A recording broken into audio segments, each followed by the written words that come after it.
प्रवर्तन निदेशालय यानी ईडी ने आज केरल के चर्च ऑफ साउथ एशिया से बिशप धर्मराज रसालम को एक घोटाले के मामले में पूछताछ के लिए नोटिस जारी किया है। बिशप धर्मराज ने पूछताछ चर्च ऑफ साउथ एशिया के काराकोडम मेडिकल कॉलेज में भ्रष्टाचार से जुड़े मामले में की जानी है। इस घोटाले की गंभीरता को इसी से समझा जा सकता है कि इसे लेकर 25 से ज्यादा लोगों ने शिकायत की थी। राज्य की क्राइम ब्रांच इस मामले की जांच कर चुकी है। इस मामले में पूछताछ के लिए बिशप धर्मराज को ब्रिटेन जाने से रोका गया। घोटाले की जांच कर रही ईडी ने इस मामले में चर्च ऑफ साउथ एशिया से जुड़े कई ठिकानों पर छापेमारी भी की। भ्रष्टाचार की मार अब चर्च के दरवाजे तक पहुंच गई है। केरल में इसी भ्रष्टाचार के सूत्र तलाशने के लिए ईडी की team church of south Asia के संस्थानों में पहुंची थी। आरोप बेहद संगीन है। आरोप इतने गंभीर हैं कि केस की जांच ईडी को सौंपनी पड़ी है। किसान ने उगाई फसल की कीमत तय करेगा किसान। किसान खुद अपना मालिक बनना चाहिए। फ्रीडम ऐप डाउनलोड कीजिए और खुद अपना मालिक बने।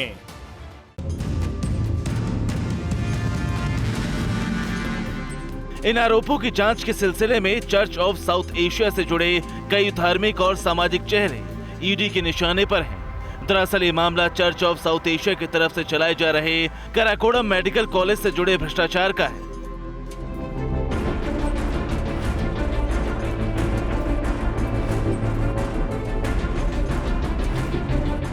इस छापेमारी का कनेक्शन काराकोडम मेडिकल कॉलेज में छात्रों के दाखिले से है। आरोप है कि चर्च की तरफ से चलाए जा रहे काराकोडम मेडिकल कॉलेज में दाखिले के लिए छात्रों से भारी मात्रा में पैसे वसूले गए। आरोप है कि इस लेन देन में काले धन का इस्तेमाल किया गया। दरअसल काराकोडम मेडिकल कॉलेज में भ्रष्टाचार को लेकर 25 लोगों ने केस दर्ज कराया था। शिकायत की गई थी पैसे लेने के बाद भी छात्रों को दाखिला नहीं दिया गया था। CSI Kerala Chayotic Church in PVM, they want to destroy the church. That I don't know what is the particular issue. इन आरोपों की जांच में जुटी ईडी की टीम ने चर्च ऑफ साउथ एशिया के मुख्यालय, बिशप ए धर्मराज रसालम का कार्यालय और चर्च से जुड़े दूसरे संस्थानों पर छापेमारी की थी। यहां हम आपको यह भी बताना चाहेंगे कि केरल में चर्च ऑफ साउथ एशिया से जुड़े जिन अधिकारियों पर ईडी ने कार्रवाई की है, उनमें चर्च के सचिव T Praveen, CSI medical college Karakonam के चिकित्सा निदेशक डॉक्टर बेनेट अब्राहम भी शामिल हैं। यहां हम आपको डॉक्टर बेनेट अब्राहम के बारे में खास तौर से बताना चाहेंगे। डॉक्टर बेनेट अब्राहम को 2014 के लोकसभा चुनाव में भारतीय कम्युनिस्ट पार्टी ने तिरुवनंतपुरम में शशि थरूर के खिलाफ मैदान में उतारा था। हालांकि तब डॉक्टर बेनेट अब्राहम चुनाव हार गए थे और तीसरे नंबर पर रहे थे। यानी चर्च का राजनीतिक कनेक्शन भी है। इसे विस्तार से समझने के लिए हमें केरल की राजनीति को समझना होगा।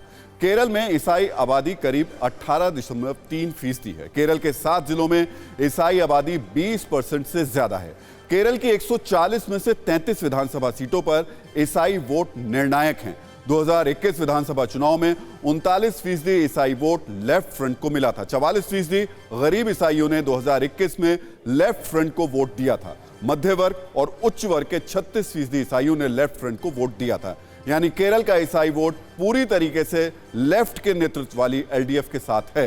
केरल में चूंकि राजनीति लेफ्ट के नेतृत्व वाले एलडीएफ और कांग्रेस के नेतृत्व वाले यूडीएफ के बीच है, इसलिए ईसाइयों का एक तबका यूडीएफ के साथ भी है। यहां हम आपको यह भी बताना चाहेंगे कि मेडिकल कॉलेज के जिस घोटाले की जांच ईडी कर रही है, उसी घोटाले की जांच केरल पुलिस की क्राइम ब्रांच ने पिछले साल की थी। इस जांच में केरल क्राइम ब्रांच ने कहा था कि उसे घोटाले और भ्रष्टाचार से जुड़े सबूत नहीं मिले। हालांकि कोर्ट ने केरल क्राइम ब्रांच की इस रिपोर्ट को रद्द कर दिया था। यहां आपको यह भी बताना चाहेंगे कि केरल में फिलहाल एलडीएफ की सरकार है। तो केरल की राजनीति में चर्च का मजबूत दखल रहा है। चर्च अपने फायदे के लिए कभी लेफ्ट तो कभी कांग्रेस के साथ खड़ा नजर आता रहा है। अब हम आपको केरल से चर्च से जुड़े विवाद की जानकारियां भी दे देते हैं।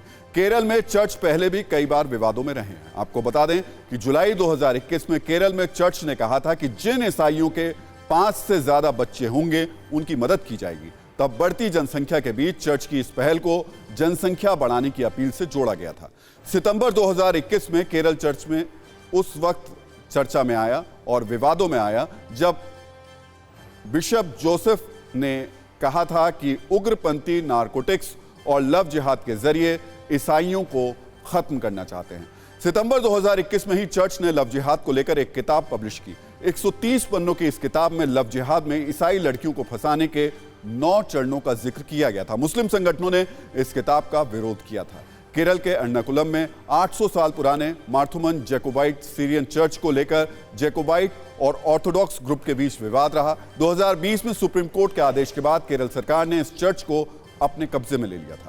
2020 में ही चर्च से जुड़े इस विवाद को सुलझाने के लिए पीएम मोदी ने जैकोबाइट और ऑर्थोडॉक्स ग्रुप के साथ चर्चा की थी। जैकोबाइट समूह की अपील पर पीएम ने इस विवाद में दखल दिया था।